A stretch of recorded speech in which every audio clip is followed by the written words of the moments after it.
Welcome to What the Health? Where anything health is fair game as we tackle the trends and bust the myths about health and wellness. Here are your hosts, Dr. Dan and Angela Toro. And welcome to another episode of What the Health, sponsored by Toro Family Chiropractic. I am Dr. Dan, here with my co-host, Angela Toro with Toro Family Chiropractic. Before we get started on this episode, just got to do our disclaimer here that everything we talk about in our podcast is for informational purposes only. We are not offering any individualized medical advice. Always talk to your trusted healthcare provider for making personalized health decisions. Excellent. So now that we got the mumbo jumbo out of the way, we are going to be talking about sleep posture. Oh, sleep. That's not something anyone struggles with, right? No, not at all. Everybody sleeps like a baby. As we're chugging our coffee in the morning. Yes. So sleep posture, pillows, beds, oh my.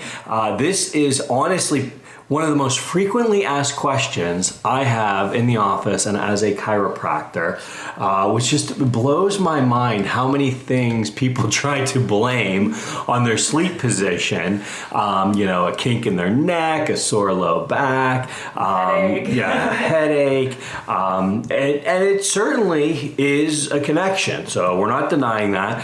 So we just want to talk about, what is a good sleep posture and what are our recommendations as health professionals and as a chiropractor for a good healthy sleep position and pillows and beds, your I guess your sleep tools, we could say. So I think the big question, I know that people always ask, and the general population, there are certain positions you should never sleep in. I guess let's get that out of the way. Yeah, let's get that out of the way. Are there certain positions you should never sleep in? So here's the deal. Your stomach, okay? As an adult,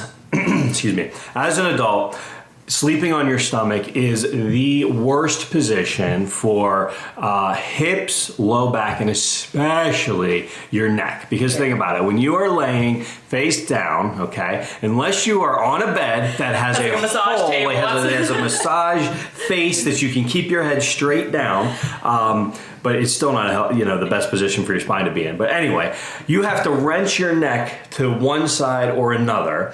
And if you happen to stay sleeping in that position, like most of us will go in phases of positions. Yeah, you're holding your neck. That hurts to think about. It hurts just thinking about, right?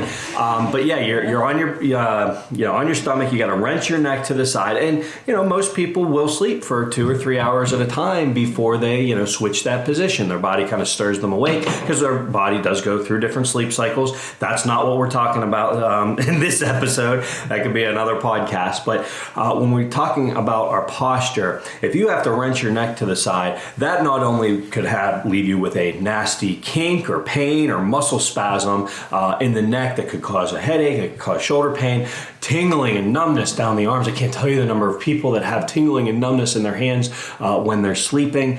All of that can be stemming from that neck being turned to the side for too long a period of time. Now, let's rewind to childhood. We have to understand from a spinal development standpoint, your spine is much more flexible and it is still developing a curvature. So you have a forward, when you're looking at your spine from the side, you do actually have 3 curves that should develop appropriately. Again, a whole other episode would be talking about the proper development and spinal development. But when you're looking at the spine from the side, your neck should curve forward in the neck.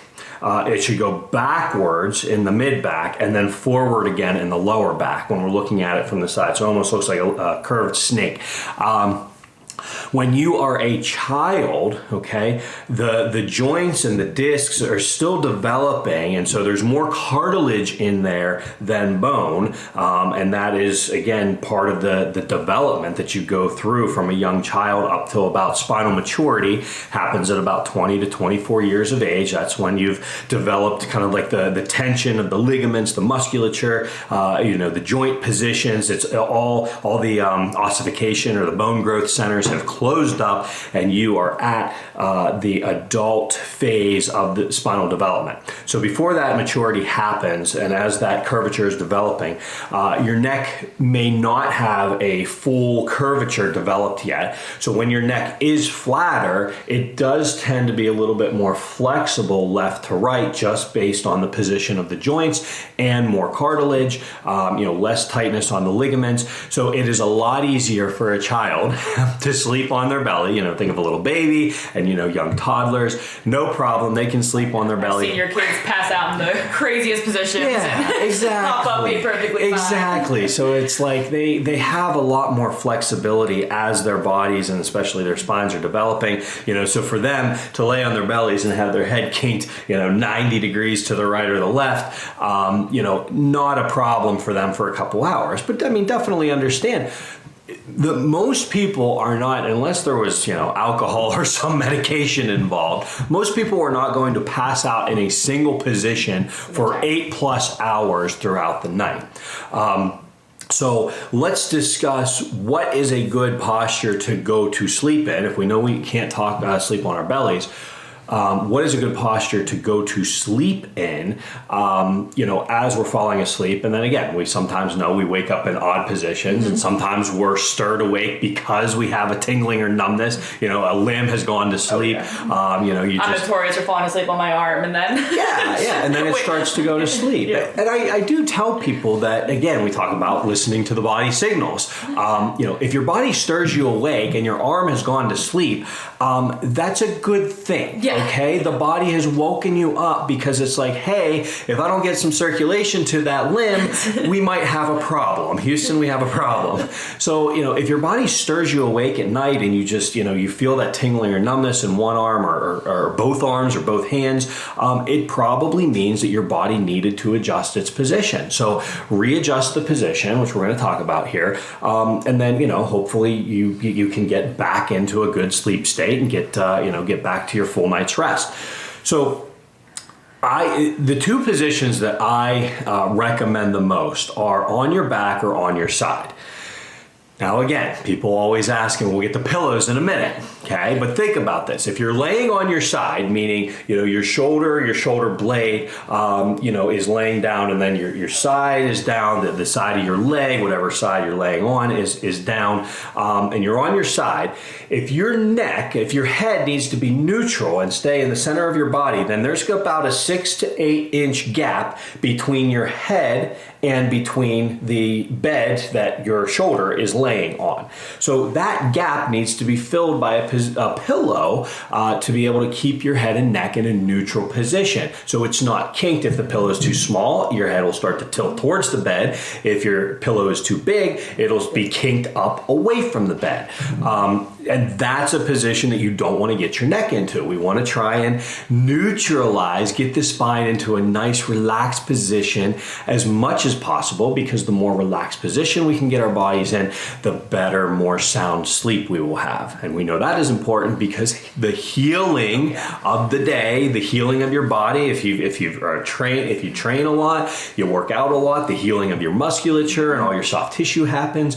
If you maybe didn't eat very well throughout the day, or inflammation. The inflammation is cycled out of there. Your digestion actually slows down a lot overnight. People don't realize that, which is why you're not supposed to eat within 3 hours of going to bed, because a lot of that stuff slows down so you can have stuff sit in your digestive tract. But anyway, let me get back here. So your pillow size, if you're on your side, needs to fill that gap between your shoulder and your head. And that's why one of my biggest recommendations, and my wife makes fun of me all the time, but has to be the number of pillows that you sleep with. Okay, I probably have 4 or 5 up to 6 pillows around me throughout the night. Okay, some are body pillows, some are they're different sizes, and that is because I do shift positions as I am, I cycle through my sleep throughout the night. I usually start on my side. And so what I like to do is I start on my side, have a pillow a little bit behind me so that I'm not 100% on my side. I'm kind of like a little bit rolled back into the pillow. So now I've got the pillow behind me between my shoulder blades and mid-back. And I've got that point of contact there. I'm laying more on my shoulder blade, not straight up on my shoulder. We'll have to post some like pictures or something with this. Yeah. We're sitting here acting this out. Yeah, we're recording it like you guys can see this. But you're going to be back a little bit more on your shoulder blade, and then 2 points of contact with pillows on the front side of you. Once you have the pillow positioned for your neck to keep your neck neutral in line with the rest of your spine and your head neutral over your spine, you also want 2 points of contact for your arms and your legs. So I like to hug a pillow, okay, because what that does is that helps to keep your arms and shoulders more neutral so that you're not ending up with the arm up above the head, tucked under the head.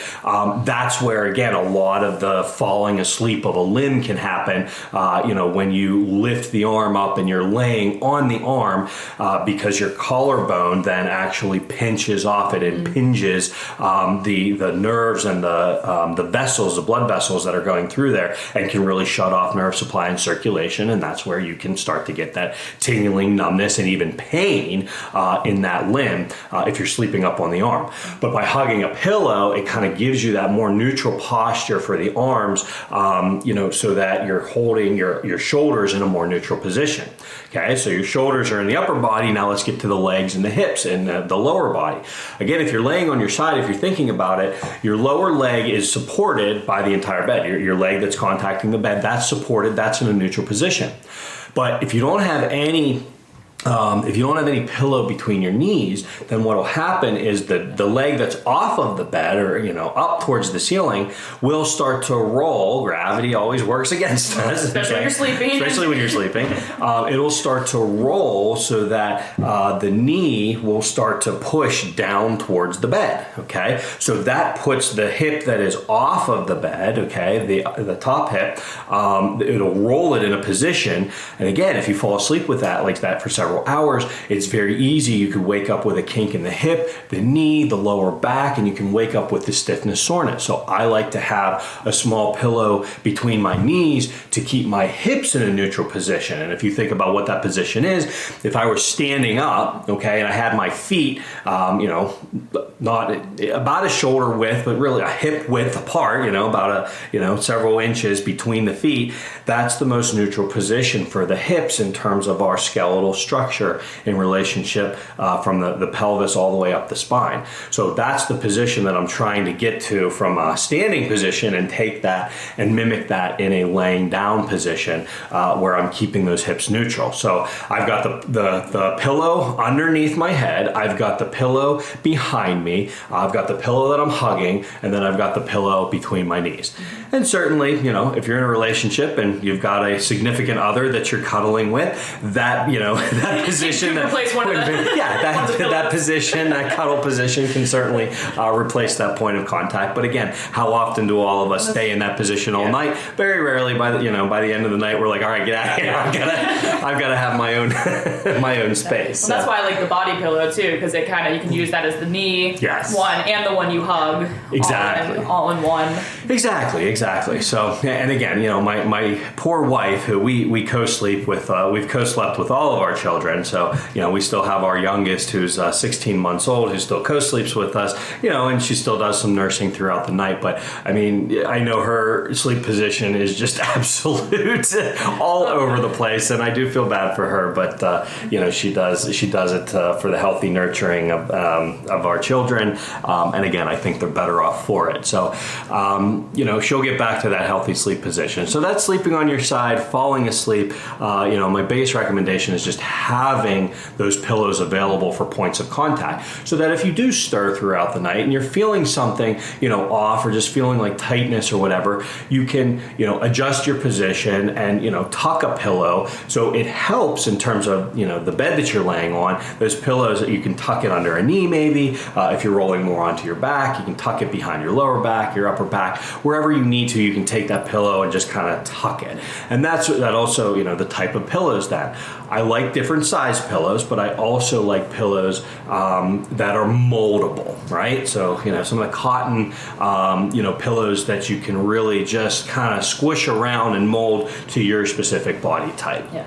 I just started laughing. I saw something on social media recently posted where it's like, I'm at that age now where sleeping on the wrong pillow is equivalent to falling out of a 14-story building. It's sadly very true. There are just days where you're like, oh, yep, I slept on the wrong pillow. Yeah. And so, and so again, that leads to the question of like, I get asked this all the time, like not just sleep posture, but what's the right type of pillow and what's the right type of bed to sleep on? Here it is. It's simple. I'm sorry, but it's very simplistic. Every body is different, is unique. So I can't make that recommendation because honestly, it's unique to you and it's what's comfortable to you. Here's what I don't like. I am not a big fan of some of the firmer pillows that have the wave in them and the firmer foam. That are actually... Technically, they're supposed to be, like, they were designed, air quotes, to keep you in alignment. Correct. They're designed for better alignment. The problem is they don't have a lot of give to them. And again, they're not customized. So it's kind of one size fits all. Yeah, it's, and they have different sizes, small, medium, large. But again, we have so many uniquenesses to our physiology and our structure. And I feel like those pillows are also assume that you're staying in that position. If you shift it all, then all of a sudden... That's it, yeah. And so that's a great point of, switching. I just talked about falling asleep on your side and filling that gap with a pillow between the your head and the bed.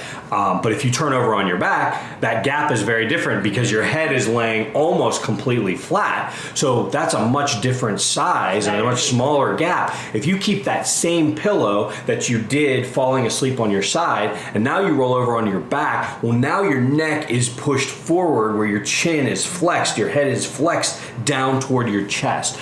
That is one of the worst positions. In addition to laying on your belly, like I mentioned at the beginning, you're laying on your back and your head pushed forward. That is the worst position for your spine because that is a stress position. We literally talk about it. That same forward posture that we... Yeah, they're literally called stress x-rays. When you take stress films, okay, you're literally looking at a neutral film. You take a picture of the neck from the side, and then a stress film is when you have someone put their chin down to their chest and then look up to the sky and take two different pictures. They're literally called stress films because they're stress position. They're supposed to be the end range of motion.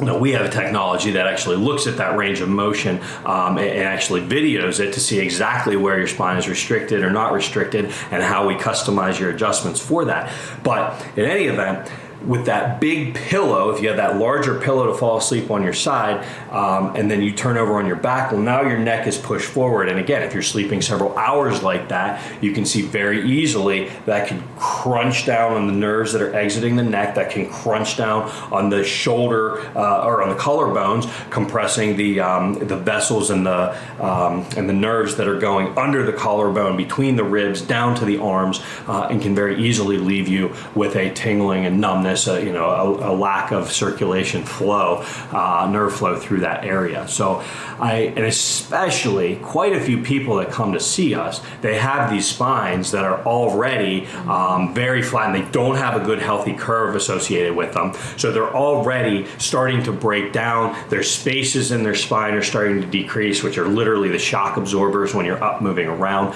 So those are starting to break down. So now if you fall asleep and your head is in that forward position, you are literally exacerbating the poor posture that your neck already has.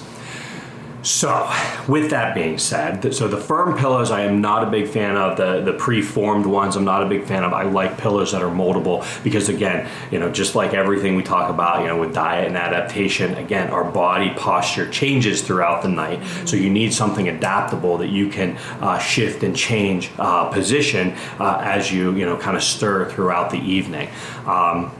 So very, very important to understand. If you do fall asleep on your back, again, sometimes it's nice to have a pillow on either side of your arm.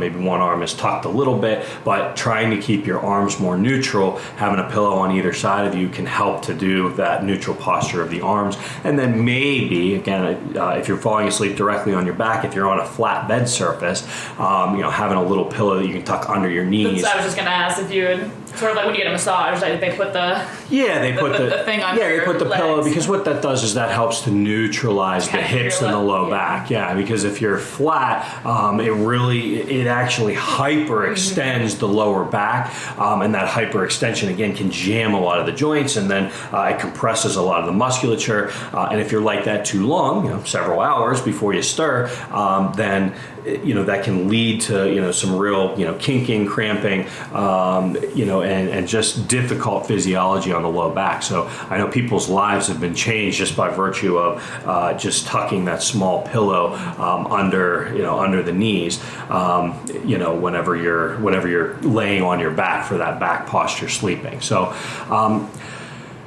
those are the different types of pillows. Again, not the hard preformed ones, but ones that are moldable. I think give the best ability to get into that adaptive, changing posture throughout the evening. So now we're on to beds. The never-ending and the amazing, high, profitability of the bed and sleep industry. It is just amazing. How many mattress stores are we up to now? Oh my goodness! Yeah, we always joke we've got this, major, commercial district road in our area, and we just joke because there's a mattress store every other. And again, obviously, some of them close and open here and there, but it's like obviously they're being supported. And if buying a mattress, you see them as inexpensive as a couple $100. You can see them, those advertisements pop up on social media, up to tens of thousands of dollars for a bed. And again, the Sleep Number beds that are adjustable in terms of their firmness, and now they have cool and hot that you can do. And again, they're designed to be individualized because again, everybody is different. So a couple that shares a bed space may have very, very different sleeping needs, from each other. So, having that ability to bend it. I do like the different beds that, have the ability to, frames that move and can actually change, because it puts you more into that zero gravity position where, your body, your spine and your hips and your knees are very much formed to a very neutral position. They have these things called anti-gravity chairs. A lot of gamers use them actually, where because you're reclined in this very anti-gravity position. You see astronauts get into that position when they're taking off and they're ready to take off into space. But there are these anti-gravity chairs where it's not just you're sitting on a hard surface, but it's designed to really put your body and your joints at the most natural, neutral position. And that's where these beds that change position are designed to have that capability as much as possible, where it gets that it rolls with the contour of your spine. So for those of us who aren't ready to spend the tens of thousands of dollars on some of those beds, again, if you have the opportunity to do that, again, it is probably a great opportunity to get a more neutral bed that you're comfortable, and you can get as comfortable as possible. And you can adjust as if something. If something's bothering you one night, you can adjust it as you go. Correct. Well, and again, I think it's important also to understand that if you do wake up in the middle of the night, and you might not sleep in that same position, so you wake up in the middle of the night and it's like, okay, well, I need to, I need to go back down more to a flat position. But you have that opportunity. So if you've got that opportunity available and it works for you, absolutely go get it. But for a large majority of the population that aren't looking to spend tens of thousands of dollars on a bed, I say one of the easiest ways to do it is to go yourself or, with your significant other and go to a mattress store or, a furniture store that has lots of different mattresses out and available, and, go lay and test them all and see what is most comfortable to you. Again, I know people ask me all the time, what's the best bed? I don't know. Yeah. It's unique to the one you. You're gonna be able to sleep on. Yeah, the one that you feel the most comfortable when you are in fact going to sleep, and you feel that you get the most hours of rest. That's probably the most comfortable bed for you. A lot of these mattress stores, they'll give you a 90-day trial period. And so you can try it for 90 days, and if that doesn't work and you're not satisfied with it, you can return it, no questions asked, and get something else. So that firmness, usually they have different firmness settings. There's the soft, there's the medium, and then the firm and extra firm. Again, I think that depends on the individual. If you have a smaller frame, a firm bed may hold you too flat and feel very uncomfortable, versus someone who has a larger frame and may sink into it a little bit more. That support, that firmness may feel really good. Whereas someone with a smaller frame might like the forming and the contouring of a softer mattress. But we've all been to, and again, we talk about this variation in this cycling. We all talk about my bed, I was feeling stiff, I was feeling tight, and then you go travel and you try out a different hotel mattress, and it's like, oh man, I slept so good on that. I still want to know those hotel pillows. They're so magical. I know. So again, you've got to find what is most comfortable to you, and sometimes that means changing your mattress every couple of years. I know that my wife and I, we didn't have a great mattress for a long time, and just recently upgraded it. And just by changing, we had such an old mattress, just by changing and getting the new one in there, it was just a night and day difference of being able to get comfortable and fall asleep. Again, at the end of the day, the type of bed and mattress is very unique. And, in addition to just going around and trying different ones, there's now technologies out there that you can literally go to some furniture stores, some mattress stores that you can lay on, and they can actually give you... They kind of look at pressure points. They're looking at pressure points, similar to how we would look at an infrared thermal scan and see deviations. They're looking at different pressure points, and they can make recommendations based off of those pressure points, and at least narrow down your search so you're not laying on every single bed. Because again, there's hundreds of different types of mattresses and firmnesses and brands and everything. So going and getting that trialed out, that can give you some recommendations on on where to start and where to narrow it down. So, but at the end of the day, the most comfortable sleep posture is the one that you feel the most rested. But we also have to bring up, and this will be, this could be a whole nother podcast on sleep, because again, we wanted to really focus on sleep posture. But sleep, I know that, millions of Americans, people across the world, suffer from very poor sleep quality.